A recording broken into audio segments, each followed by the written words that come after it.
मुसळधार पावसामुळे भाजी मंडई परिसरात निर्माण झालेल्या समस्यांची प्रत्यक्ष पाहणी करण्यासाठी नगराध्यक्ष कुलदीपक शेंडे यांनी शुक्रवारी सकाळी 8 वाजता भाजी मार्केटला भेट दिली।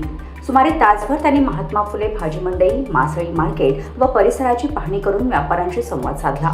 तसेच सफाई कर्मचाऱ्यांकडून तातडीने स्वच्छता करून घेतली। यावेळी नगराध्यक्ष शेंडे यांनी भाजी मंडईची सद्यस्थिती लक्षात घेऊन अत्याधुनिक व सुसज्ज भाजी मार्केट उभारण्यासाठी प्रयत्न करण्यात येतील अशी ग्वाही व्यापाऱ्यांना दिली। कोणत्याही छोट्या मोठ्या व्यापाऱ्यांवर अन्याय होणार नाही, त्यांना विश्वासात घेऊनच विकास कामे करण्यात येतील असेही त्यांनी स्पष्ट केले। महात्मा फुले भाजी मंडई व मासळी मार्केट परिसरात कचरा उघड्यावर तसेच गटारांमध्ये टाकल्यामुळे गटारे तुंबून पावसात पूरस्थिती निर्माण झाल्याचे निदर्शनास आले। त्यामुळे बाजार परिसरात नियमित स्वच्छता राखणे ही व्यापाऱ्यांचीही जबाबदारी असल्याचे सांगत स्वच्छ शहर ठेवण्यासाठी सर्वांनी सहकार्य करण्याचे आवाहन नगराध्यक्षांनी केले।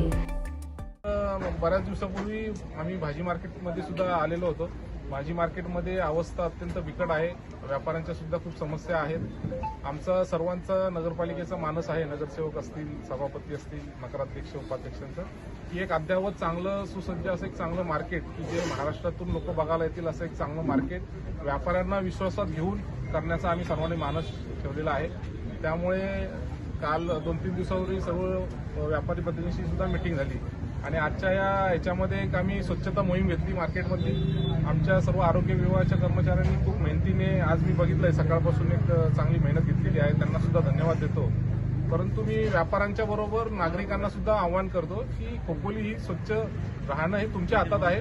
आम्ही आमच्या परीने खूप काम करत असतो, प्रशासक काम करत असतो, एखाद दोन त्रुटी राहू शकत असतात, परंतु जर तुमच्या सर्वांचं सहकार्य असेल, तुमच्या सर्वांचं जर हातामध्ये आपल्या काही सनी यांनी पण सुद्धा काही काढल्या होत्या, काही आता रील स्टार किंवा इंस्टाग्राम किंवा सोशल मीडियावर सुद्धा काही लोक अवेअरनेस हे करत आहेत, तर त्यांच्या माध्यमातून मी सर्वांना आवाहन करतोय की आपण जर खोपोली स्वच्छ ठेवली तर जी खोपोली 20 दिवसात स्वच्छ होणार आहे ती 2 दिवसात स्वच्छ होऊ शकते। त्यामुळे आम्ही जे काही काम करतोय ते तुमच्या भल्यासाठीच करतोय, खोपोलीच्या स्वच्छतेसाठी करतोय। तर मी आवाहन करतो की आपण प्रत्येक व्यापारी असतील, नागरिक असतील, त्यांनी जास्तीत जास्त स्वच्छता, अतिक्रमणाच्या बाबतीत पण खूप कंप्लेंटी आहेत की आपणच काही 10-20 लोक अतिक्रमण करतो आणि त्याला 1000-2000 लोकांना त्याचा त्रास होत असतो, परंतु अतिक्रमणाच्या बाबतीत मी अत्यंत कडक पावलं उचललेली आहेत।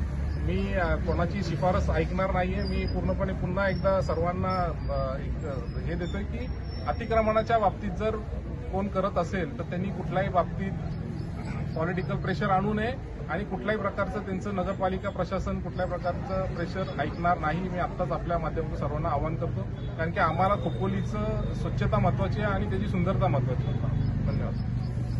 यावेळी त्यांनी अतिक्रमणाबाबत कठोर भूमिका घेत रस्त्यावर आलेली दुकाने व्यापाऱ्यांनी स्वतःहून मागे घ्यावी, अन्यथा 8 दिवसानंतर अतिक्रमण हटाव कारवाई करण्यात येईल असा स्पष्ट इशारा दिला।